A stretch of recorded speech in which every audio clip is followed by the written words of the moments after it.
How's it going, everybody? My name is Christian Wagner, and this is Militant Thomist. So I'm coming at you with Ben. We're going to be talking about his conversion. This is the first conversion story we've ever actually had, so we're going to get into a little bit of Ben lore real quick. But before that, always remember that if you're loving what I'm doing and would like me to do more of it, patreon.com/militant Thomist, putting that in the chat. And then I'll send you a link to the Discord in the chat. Very important, just in case I happen to get axed, which is looking likelier every day. Every chill stream it looks likelier. But yeah. So that's all I have for you.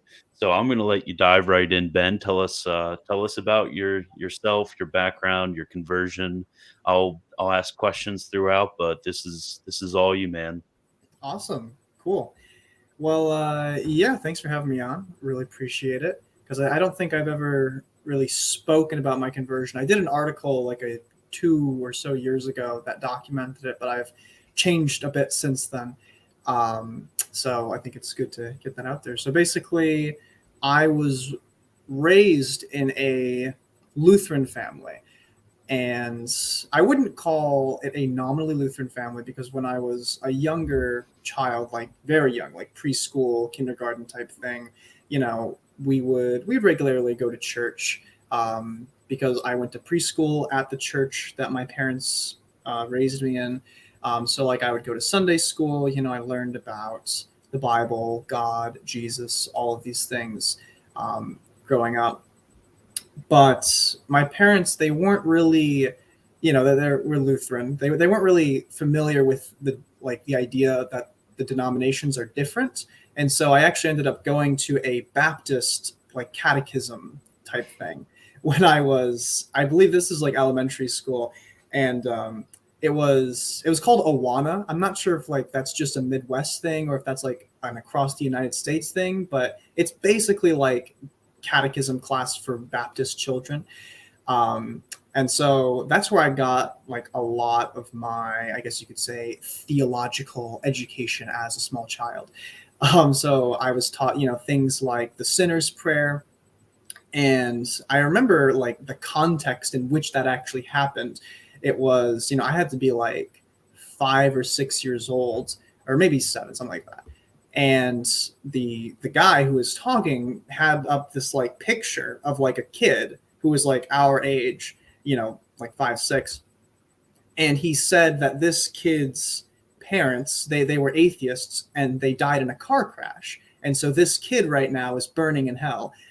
And so that kind of freaked me out a little bit as a 6, 7-year-old kid, And so they kind of use that as a hook to say, but if you don't want to end up like this, there's this quick little prayer you can say, and then you'll be all good. So that's kind of how they introduced me to the concept of salvation, and the once saved, always saved. What flavor of Baptist was this? Because it seems a little bit IFB, but also having those cutesy little images and catechism classes. That seems very normie evangelical Baptist. Honestly, I don't know what kind of. Yeah, I have no idea, honestly. I'd have to the church still exists that I went to. It's just one of your typical First Baptist churches. I actually think it's fairly liberal now, surprisingly. But yeah, I think it's just I'm not very familiar with the Baptist world, if I'm going to be honest, So yeah. It was just Baptist evangelical type thing. And like I said, the organization is called Awana. So I'm not sure if they're affiliated with any specific denomination. But yeah. Yeah, with Baptists, it's usually because with the non-denominational movement, I mean, you have the SBC, then you have some collections of Reformed Baptists. Yeah. But I mean, you'll have all the time these just rogue churches, like you said, that just flip-flop in the span of, what was this, 15, 20 years ago? Something like that. Flip-flop from hyper-conservative telling 5-year-olds are going to burn in hell to fairly liberal. There's no continuity and there's no structure to the underlying theology of these groups. I know, yeah. And obviously, as a kid, I don't really understand any of this. All I know is I don't want to end up like that kid. And So so in your Lutheran class, which type of Lutheran was it like mm, confessional Lutheranism, or was it some like ELCA group that doesn't even really believe anything? I'm pretty sure it was. I'm not 100% sure. I want to say it was ECLA, Oh, that one, okay. because we had like the church I went to was like a little bit more of a traditional church. So like the pastor, he wore like vestments. There was like an Mm, altar, although there was like a choir behind the altar, you know. So it's not like quite super traditional. But then there was like a big controversy because they also opened up like one of those rock band type churches. So there's kind of like two versions of it. There's like the rock band church, and then there's like the more traditional quasi liturgical church. And I always preferred like the more traditional one when I was a kid, even though I didn't really understand what was going on, and I didn't like it generally. But I just always thought that the rock band stuff was just like I never lame. understood the point of it. Yeah, like it's like what am I doing here? It's like Like if I wanted a nice rock band, I would like listen to Van Halen or something. I wouldn't it, be going to these boomer Lutherans to get my rock band. exactly, and like we'd be like sing us. Oh, I apologize. Hold on 1 second. Oh, we'd be like singing a song, and then we'd be like citing the Apostles' Creed the next minute. I'm just like what are we doing? Yeah, that's unfortunately like a lot of parts of the liturgical uh movement. Like you'll have generally like the ACNA, the Episcopal Church, generally some Lutheran bodies. They'll have like their priests in like really intense like Latin mass vestments. Like they'll have a chasuble on and everything. They'll be going hardcore, and then Yeah, they'll have like a rock band sort of thing, and it's so confusing. I know. Yeah. Yeah, that was like kind of the church setting that I grew up in. Although, like I said, like I was getting at this point in my life, I was getting my theological education almost Hmm. exclusively from Baptists because I mean, my parents didn't really know the difference. I certainly didn't know the difference, and so and like obviously I had like heard of like other people. Like I grew up, in a Chicago suburb, and so there's quite a few Catholics around here. There's Yeah. like a lot of so I knew what Catholicism was. I knew that we were against it, right? Because Luther, my dad always would tell me about how Martin Luther he like stood up to the Catholic Church and how he was this great guy because of that.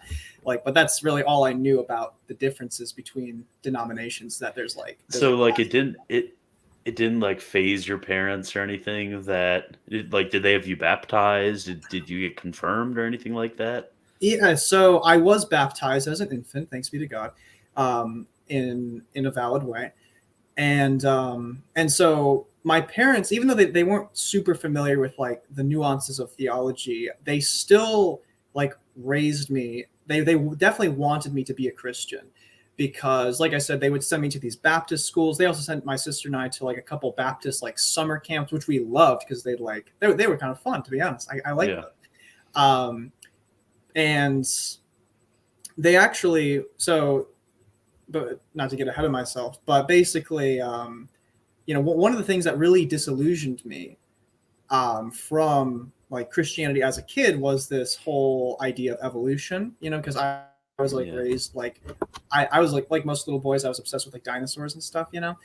And so when I would go to these Baptist classes and they would tell me that the Earth is 6,000 years old, I just genuinely didn't understand it because I'm like, well, the Earth is 4 billion years old. They're saying it's 6,000 years old. I was like trying to like reconcile this. I'm like, how does that work? I didn't really understand the concept of a logical contradiction at that point, but um, but yeah, that kind of made me like suspicious of like Christianity from like a very early age.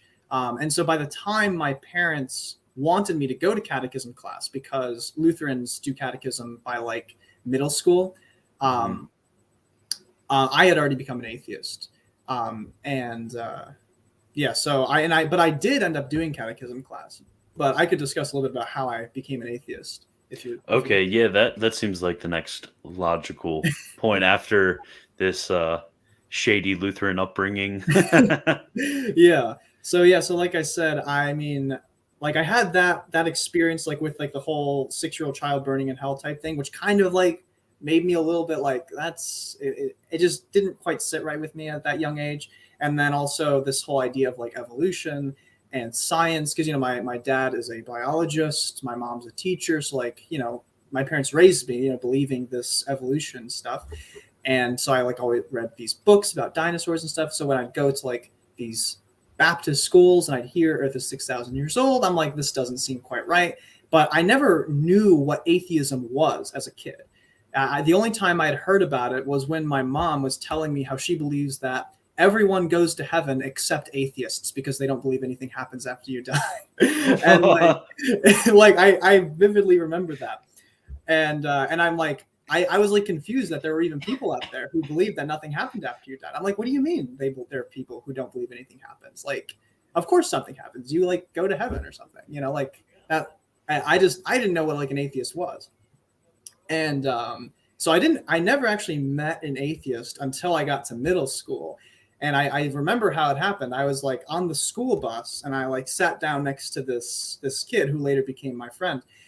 And he started asking me questions like, why do you believe in God?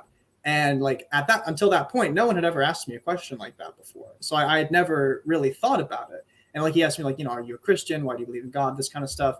And the more he talked me through it, he went through the classic things, I'm sure. Like, I don't remember exactly what he said, obviously, but things like, the problem of evil. And then, of course, he was really pushing this whole evolution thing and like talking about how the Bible has all these silly stories in it and all these horrible things in it. And by the end of it, I realized like, oh, like now that I know what atheism is, I think that's what I am. Like, I don't think I actually buy into the whole Christianity thing. But it wasn't like immediate, but it was pretty fast, which shows that I didn't really have very firm convictions, in my faith, unlike some other children who do. Because like, I don't know exactly how long it took. Maybe it took a couple of days, maybe a week, but by the end of it, I remember making the conscious decision to not believe in God. I remember there's like a hill like right by where I live. And I remember I was like walking down that hill and I was like looking out at like the trees and stuff, really edgy. And I'm like, this is all there is, and like, I have that vivid memory of making that choice that I am no longer going to believe in God at this point. And middle school cringe lord over there. It gets much worse. It gets much worse. Okay, keep going. I want to hear all the bad details. Yeah, no. So like, given just like my personality, like I wasn't just like a nominal atheist. Like once I discovered atheism, I kind of have like this, like everyone, I have this complex where I always have to be right about everything. And so of course, just as my friend had talked to me about, God and Christianity and had gotten me to be an atheist, I'm like, oh, what if I started doing that too? So like, I would be that annoying kid on the bus who I'd like go up to everyone and I'd be like, why do you believe in God? And I would basically be trying to refute the existence of God, which with the, like, you think of any meme argument you can think of, I probably used it. And like, because this was the same time this was happening, this was middle school. This is like the peak of new atheism on YouTube. So this is like, Amazing Atheist, Thunderfoot, Armored Skeptic, people in that group who are still kind of around, but they're not nearly as popular as they used to be when I was in middle school. And so like, I was like watching their videos, especially their ones refuting like creationism and promoting science, just like science is this greatest thing ever. And it's so logical, so much more logical than belief in God, all that stuff. And so I'd like take these arguments, I would use them to my classmates. And the worst thing is, I'm not sure if you're familiar with an app called iFunny. It's like, you are? Yeah, I used it when I was in middle school too. We're like the same generation. Oh, sorry. I mean, I don't know. But yeah, so I got an iFunny account, an atheist iFunny account, which still exists. It's still out there. Cringe lord over I know, it's so bad. But it's out there. And like, I literally what I would do is I would go, there was like this website that posted atheist memes, and I would just copy those memes and I would post them on iFunny. So like literally every atheist meme you could probably think of, I've probably posted it on that iFunny account. And so yeah, that still exists. You could still find it. And so that was kind of me as an atheist. And of course, as I mentioned before, it was sort of during this time, because middle school, that's like the time that catechism happens in the Lutheran Church. my parents really wanted me to go to catechism, especially my mom. She was like really pushing, like, you have to go to catechism, you have to get confirmed. And I mean, I just didn't understand why. I'm like, I didn't really want to tell them I was an atheist because I knew that they wouldn't like that. But I'm guessing they probably knew, because I kind of like dropped like subtle hints. I particularly remember my mom, I was like in the car, my mom told me she wanted me to get confirmed. And I said something like, where in the Bible does it say I have to get confirmed or something like that? And so that's just the kind of kid I was. And so I'd go to these like Lutheran.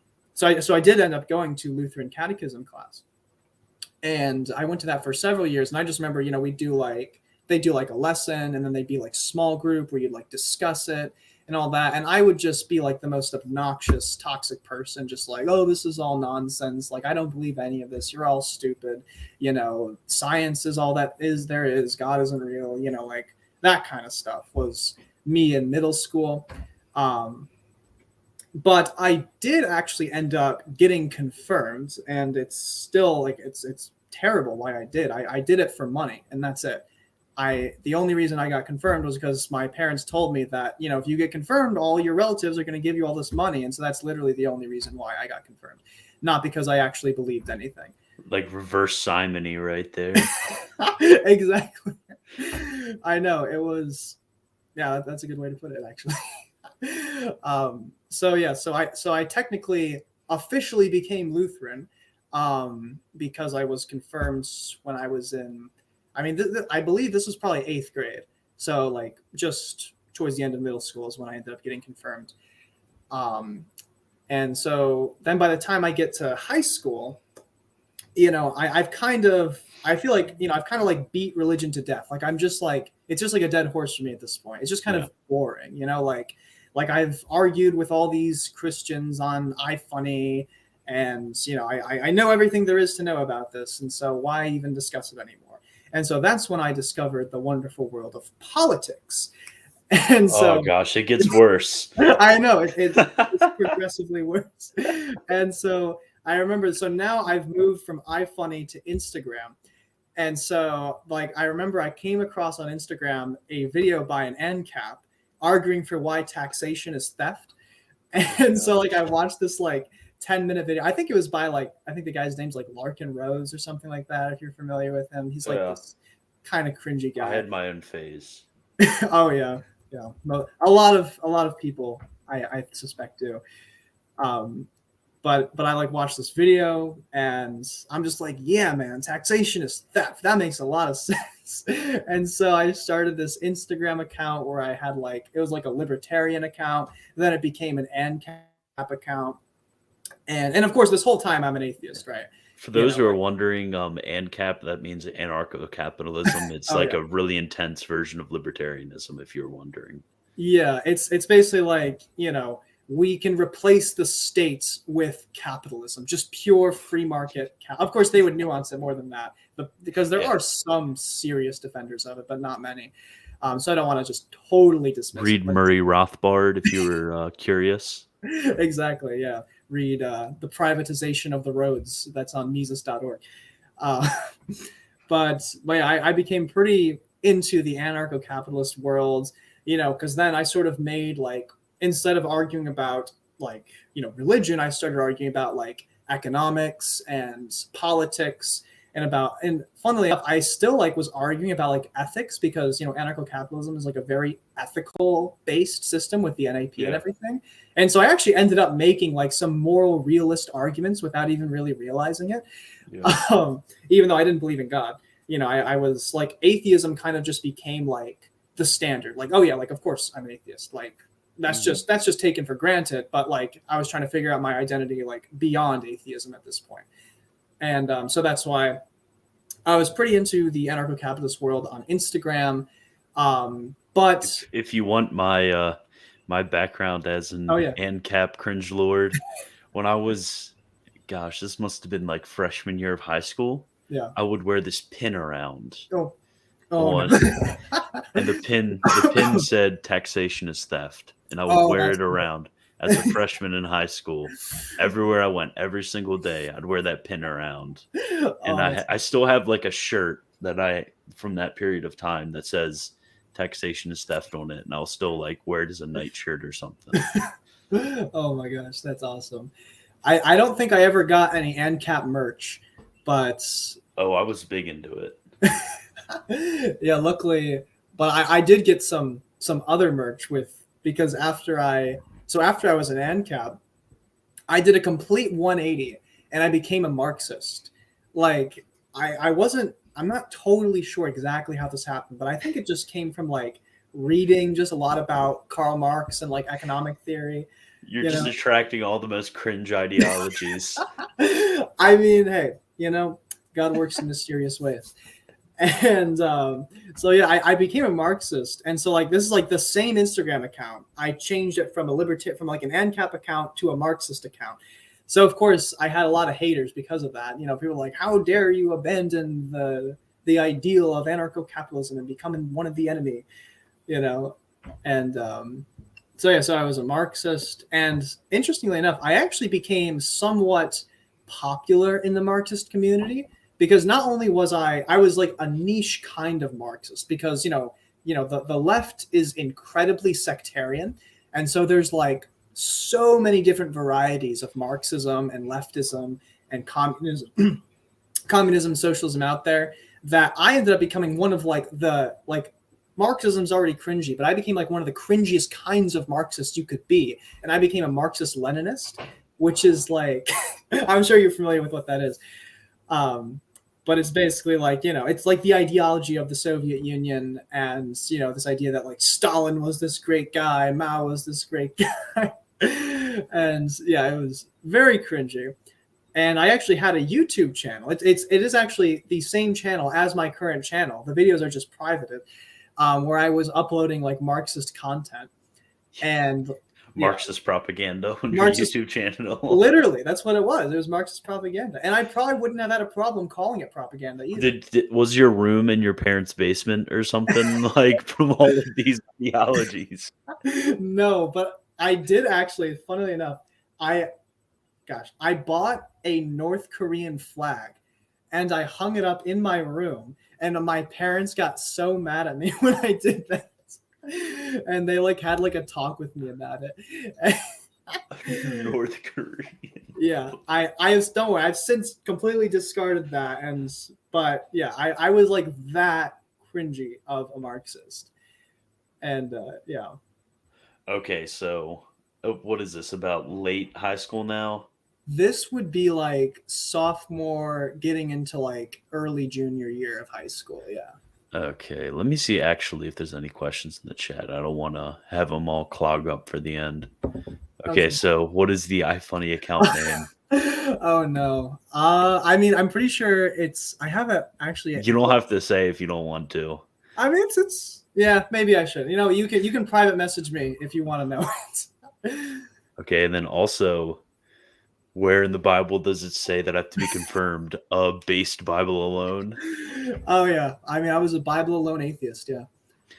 Sola Scriptura atheist. That was me. Yeah. Okay, so you're in sophomore going into junior year right now. You're a radical Leninist. So where does it go from here? I cannot imagine any lower. So yeah, luckily things start to pick up a little bit here, because so like I said, I became somewhat popular in the Marxist community. Like I had over 1,000 subscribers on YouTube. Like my videos would get like 1,000 views, like per video on like Marxist content. I had a blog, I was answering people's questions. I was like part of this Skype group for some reason, Skype, I guess, was still a thing.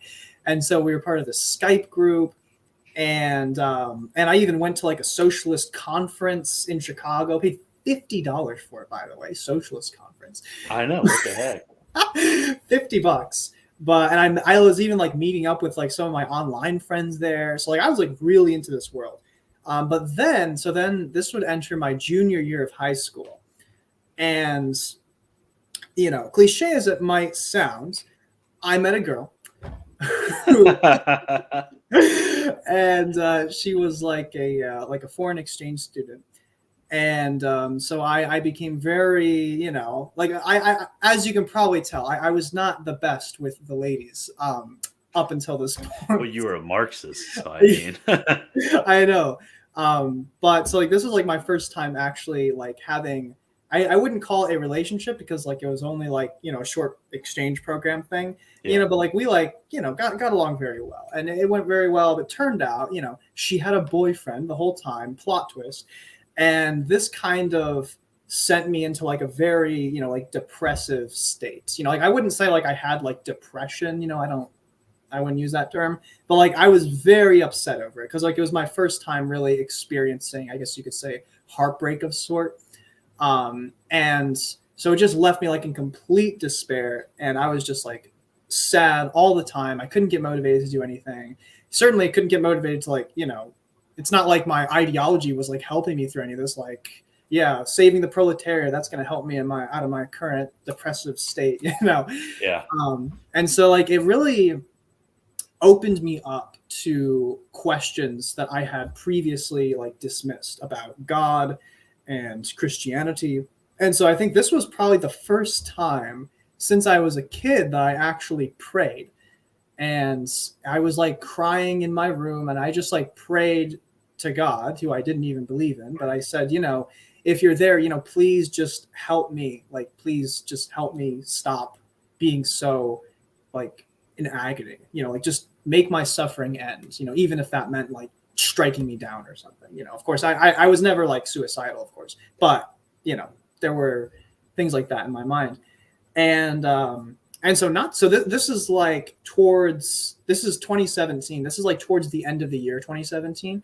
And so it's like around December 2017 that like I'm having all these thoughts and I'm starting to just like question things like, the meaning of life. Like, why am I here? Like, if I'm going through all this suffering, like, why do I keep going through it? Like, why not just end it all? Of course, I never would have, but like I was just pondering the question from like an intellectual perspective, And so that led me to December 2017. I came across a couple of videos on YouTube by Classical Theist and Mathema, if you're familiar with them. Classical Theist did a video called "An Argument for the Existence of God," and it just showed up on my YouTube feed, and it was like a 30-minute long video, and that kind of intrigued me. Like, how could you talk about this for 30 minutes? Like, like I thought, I mean, I'd never even looked into these things before, and so I watched the video, and I don't quite remember it because it's been a while since I've seen it, but I'm pretty sure he goes through Aquinas's arguments for, the unmoved mover argument, basically, to argue for the existence of God. And I remember by the end of it, I just was like, I did not understand a word that he just said, and that kind of intrigued me. I'm like, he was talking about actuality, potentiality, causality. I'm like, I don't know what those words mean. But in the description of the video, or like towards the end of the video or something, he referenced a video by Mathema, which basically went over the same arguments I believe, because he has like a series on his channel called like, a defense of classical theism or something like that.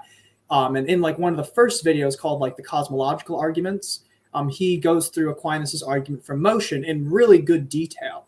Like he like has like all these diagrams and stuff, like explaining the difference between, essentially ordered causal series versus accidentally ordered causal series, all this stuff in a very understandable way to someone who's never really looked into this stuff before. And I remember by the end of the video, I was just like, wow, that makes sense to me. Like I understand why people find that compelling. Like I don't like I no longer thought of belief in God as just this idiotic thing like I had always thought of it as, especially as a Marxist, when like religion is like the enemy, everyone who's religious is just completely deluded and just trying to subvert the reality of, the proletariat revolution. So like it was a pretty eye-opening thing. And I believe it wasn't too long after that I had been thinking about these arguments, trying to come up with like ways to make them not work. And then I just realized, I guess I believe this, like it makes sense to me. And I became convinced that, yeah, God is real, like he's not like just this guy sitting on a cloud, but he is, who the scholastics defined him as. He is actus purus. He is the fountain of all being. And so that's kind of where my belief in God generally came from. Interesting. So this must take a turn though, because right now you're getting arguments from for the existence of God from Aquinas. So Right. and as you see from the description of the video, it's to orthodoxy. So Yeah. there's something that happens after this. So Yeah. so I mean, you've did you instantly repudiate your Marxism, or were you kind of just like a theistic Marxist? Did you even think mm, about that? Like how did that go? yeah. So by this point, I had largely fallen away from Marxism because I just like after I went through like this heartbreak thing, I just had totally lost interest in like these different political matters, and I just kind of become like a generic liberal, just like I have just generically liberal opinions on things. Um, but as I was coming around to belief in God, I started to become more traditional, like in my social views, like especially when it came to things, like abortion, gay marriage. Mhm. I mean, honestly, I had always kind of suspected that there was like something wrong with these things. Like I had never really fully been on board with like the feminist movement, the whole like gender ideology thing. Like it had always been like in the periphery for me when I was a Marxist. But like as I became more convinced of the existence of God and these more traditional, and I was introduced to these more traditional thinkers like Aristotle, Aquinas, people like this, um, my social views did begin to change, and I was able to actually abandon Marxism without really much hesitation at that point, just by the grace of God. And so yeah, but like at this point, I was kind of just like a generic theist. I wasn't totally sure that I wanted to be a Christian yet, because I had known people like on Instagram and stuff who called themselves Aristotelian theists, wherein they believe in the God that Aristotle and Aquinas proposed, but they don't believe in any like religious system, right? And so I I think did. that's even more cringe than than Yeah, atheism. yeah. I mean, I kind of suspected that because not too long after those videos, Mathema and Classical Theist did a live stream together where they discussed like the how Christianity is a fitting explanation for the kind of God proposed by Aquinas, and specifically how Catholicism is a fitting explanation for that, given the whole idea of the incarnation and the how the incarnation is lived out through the sacraments of the church, and all that stuff was very appealing to me. Um, and that got me interested, like when they were talking about Christianity specifically, it got me really interested in like the root of Christianity. It got me interested in the Bible. And so I remember I came across a video by Dr. Brant Petrie called Abraham and the Spiritual Life, where Petrie shows the typology that exists between the sacrifice of Isaac and the sacrifice of Christ, pointing out how it's the first time the word love is used in the Bible. They're both, only sons who carry their own sacrificial wood up a mountain in Jerusalem and offer themselves. And I was just like really taken aback by that did not strike me as something you could make up, as something that would be coincidental. And so I became very interested in biblical theology at that point. And so I was reading Brant Petrie's work. He has the channel Catholic Productions, which I still enjoy watching. And I also bought a book that he wrote with John Bergsma called A Catholic Introduction to the Bible, the Old Testament, which I have sitting back there. It's still one of my favorite books. It's probably the longest book I've actually read almost all the way through, because it's a very long book, but I was so captivated by it. And so they just really showed me that the Bible is divinely inspired. And that's really why I decided to become a Christian, because I believed in God from this intellectual perspective, from this philosophical perspective, and then I became convinced of the divine inspiration of Scripture. And so for me, things like I know for a lot of people who become atheists or who become Christians from being atheists, like looking into like the evidence for the resurrection of Christ is like a very big sticking point. For me, that wasn't as big of an issue, because it was really just the Old Testament that really convinced me of the existence and deity of Christ, and the fulfillment of prophecy type thing. Although, of course, I did look into the evidence for the resurrection. I read Brant Petrie's book called The Case for Jesus, which is an excellent book. I highly recommend it. as well as some of Michael Lacona's stuff, that kind of stuff. So that's why I became a Christian. And obviously, since it was, Catholics who were introducing me to arguments for the existence of God, introducing me to biblical theology, I was very much drawn towards the Catholic Church. I have cousins who are Catholic. My grandma was raised Catholic. So Catholicism is somewhat familiar to me. And it was very different from my Lutheran/Baptist upbringing. And so that greatly attracted me as well. So that's sort of where I was on the trajectory there. Well, what happened now? Because yeah, sounds like you're going to be a perfect papist here soon. Yeah, no. So Brent Petrie did a video called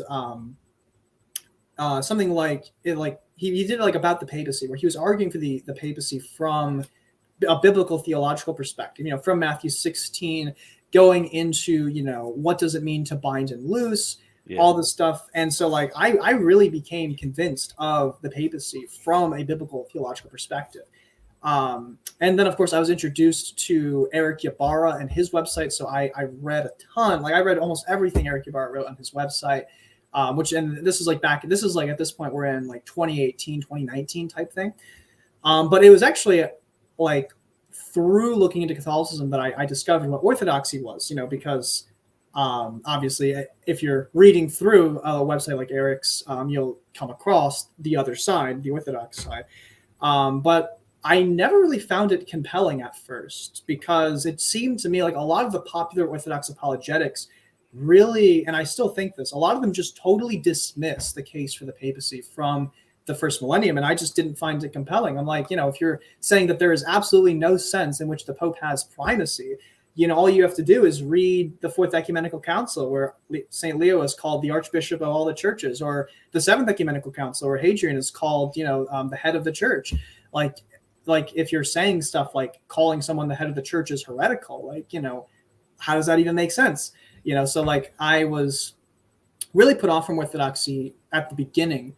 But it was sort of, and obviously, so I never actually enrolled in RCIA, but I had the paperwork for it because there's a Catholic church not too far away from me where I met up with the deacon. I got, the paperwork to sign up for it, but I never ended up actually signing up for it. Mostly because that specific parish, it's a Novus Ordo parish, and I don't want to bash them or anything, but it just kind of put me off a little bit because it was very reminiscent of my early Lutheran upbringing, and so that just kind of put me off a little bit. So I didn't really want to go there. I wanted to go to a Latin Mass, obviously, but there wasn't. At least I actually later learned that there was a Latin Mass that's actually fairly close to me, which I just somehow didn't come across. But as far as I was aware, the closest one was in Chicago. St. John Cantius, which is a very beautiful church if you're familiar with it. And so I went there a couple times, but it was hard for me to go there regularly. And so I just really couldn't get grounded in a Catholic parish anywhere. And so I eventually just was starting to fall out of my praying and stuff like that. And I was starting to become a little bit saddened over this. And so it was at this point, that I started looking a little bit more into Orthodoxy. And I remember I read Father Laurent Kleinwork's book called His Broken Body.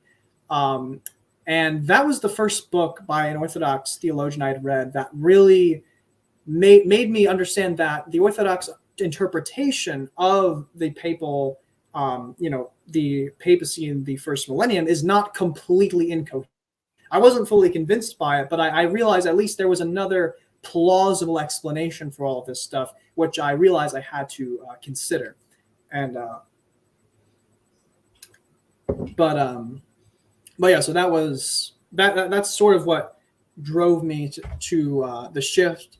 And then the more I read it, and then it's at this point that people Craig Trulia show up, and whatever, regardless of what you think of him, I was reading some of his stuff. He did an article exchange with Eric Ybarra over whether or not the Pope had the authority to change the Nicene Creed, and they did an article exchange. Oh,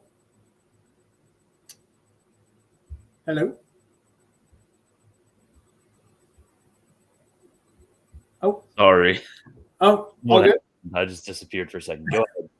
Okay, yeah, sorry. So they did an article exchange, and I remember thinking by the end of reading it, and I mean, I actually do, I like a lot of Eric's stuff, but I remember by the end of reading it, I thought that Craig had the more powerful argument at the end of the day. And so I was starting to become more persuaded of the Orthodox view of the papacy. And so it was at this point that I decided to send out an email to a bunch of Orthodox priests in my area. I think I sent an email out to like 3, and I think I accidentally emailed an Oriental Orthodox priest too, because I just like I think it was like an Indian Orthodox church, but I wasn't really aware of like the Copts at this point. Yeah. So I think I sent an email to him, but only one of them actually ended up getting back to me. I mean, maybe the others did eventually. I just didn't see it, but I only remember the priest who's my current priest was the one who responded to me. Like I said something just, to the effect of, I'm interested in, I'm currently like inquiring between Orthodoxy and Catholicism. I'm leaning more towards Catholicism, but I want to hear the Orthodox side. Like I want to talk through certain issues.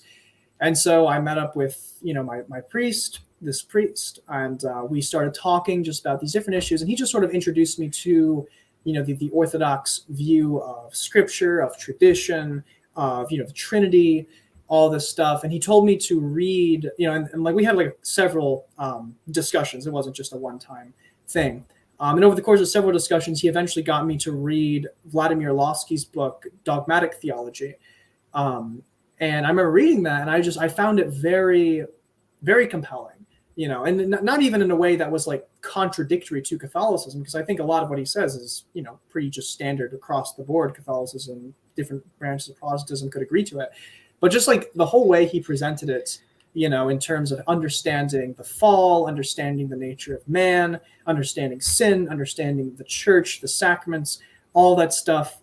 It had been stuff I had heard in Catholicism, but it was just sort of expressed to me in a new way that I found very compelling. And obviously at the same time, I'm still reading Father Laurent Kleinwork's book, His Broken Body. I'm following, the blog exchanges between Eric Ibarra, Craig Trulia. I mean, because like at this point, they're really the only apologists who are like the strongest apologists I know of. Because there's also there's a website called Shameless Orthodoxy by someone who's kind of a universalist. So like I didn't really pay too much attention to them. Based.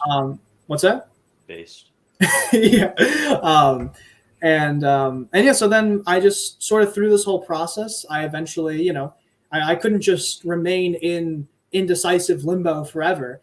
And so I eventually decided to become Orthodox. I told my priest, I think, more so my priest asked me, he's like, do you want to become Orthodox? Do you think you want to be a catechumen? And I realized that, yeah, I think I want to be a catechumen. And so that is what got me on the way to Orthodoxy.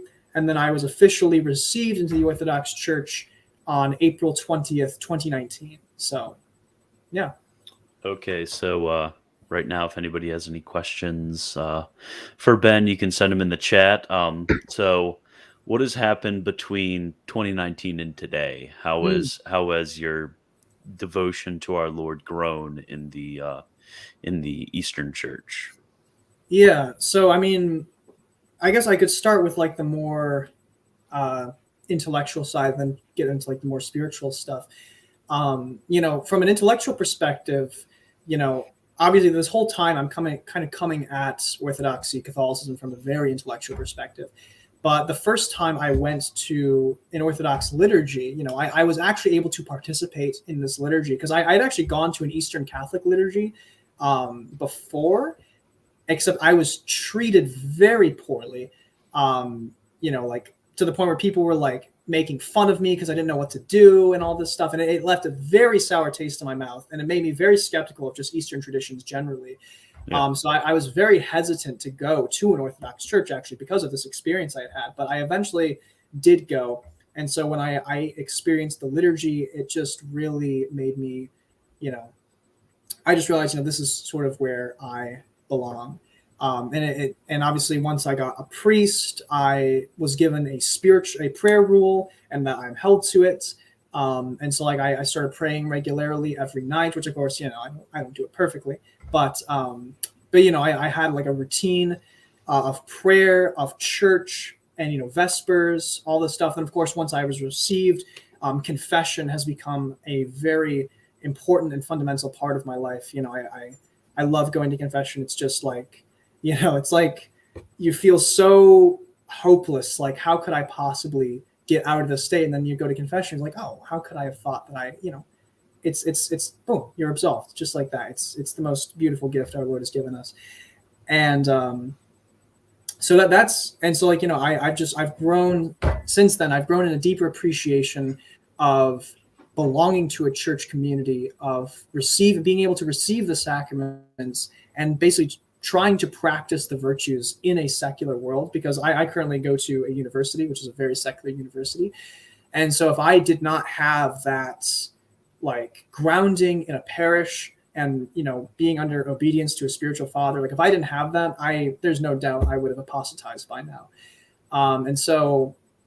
That's largely how I grew from like a spiritual perspective. And from an intellectual perspective, I will say, like, when I was coming into Orthodoxy, I kind of did get swept up in a lot of the anti-Western sentiments of like all this going a little bit too far and trying to draw the distinctions between Orthodoxy and Catholicism over issues like original sin, things like papal primacy, and our understanding of the sacraments, of obviously original sin that gets into issues of like the salvation of infants, all this stuff, or the existence of sacraments outside the church. I have largely come to what I would consider a more orthodox view of these things, and not like the pop Orthodox apologetics you'll see like on a lot of popular websites that promote it. I've come, like, if you read Saint Nicodemus the Hagurite's explanation of original sin in the Rudder, like you would think, oh, he's teaching like inherited guilt. Like, what? That's not Orthodox. Like, we don't teach inherited guilt. But it's like he does. Like, I mean, obviously we would nuance that a little bit, but yeah, I think I've matured a lot in my intellectual pursuits, and of course I have a particular focus on biblical theology. And one of the ways that I've grown the most in biblical theology was being exposed to the writings of Seraphim Hamilton. I'm not sure if you're familiar with him. He runs a blog called Cabane, also a YouTube channel called Cabane. And he's Orthodox, and he just really opened my mind to the riches and depths of Scripture. And he's very influenced by a guy named James Jordan and Peter Leithart, if you're familiar with them. Like kind of their whole biblical hermeneutic has... Oh yeah, I'm very familiar. I was Reformed before I was Catholic. Oh yeah. So. Yeah. And so like being exposed to their works has like I date my blog like before Seraphim Hamilton and after Seraphim Hamilton. Like, there is a noticeable difference in the way I do biblical theology before and after I encountered his works. And it has greatly transformed the way I see Scripture. It has made me more and more convinced of the divine inspiration of Scripture, and as well as, the divine inspiration of the traditions of the Orthodox Church. Because the more I'm able to study Scripture, the more I see that properly reading it actually does get us to these traditional views surrounding, the Virgin Mary, intercessions of the saints, the nature of the church. All this stuff is genuinely in the Bible. It's just, you have to know how to read it. And so I think I have grown a lot in that respect. Okay. I know I said we could do some Q&A, but I'm running low on time. I actually have an Swan Sona's bringing me on his channel right after this to talk about Saint Newman. So if you have any questions for him that you would like to ask Ben, then where can they find you? So I'm on Twitter. You can find me on Twitter at Genealogy of Adam. You can also find my YouTube channel, which is Codex Justinianus, or my blog, Ancient Insights. You can send me a message through any of those if you have questions. So, yeah. Okay. Anything else to plug, and any last words? Not that I can think of, but thank you very much for having me on. I'm glad to have done this. Yeah, this was great. So for everybody watching right now, make sure you subscribe, and then the whole Patreon and Discord deal that I brought you guys through in the beginning. I won't I won't bore you with the second iteration of that. So if you guys, probably Swan will have it up tomorrow. It's not going to be live streamed, but that's all I have you for tonight. And God bless. Thank you.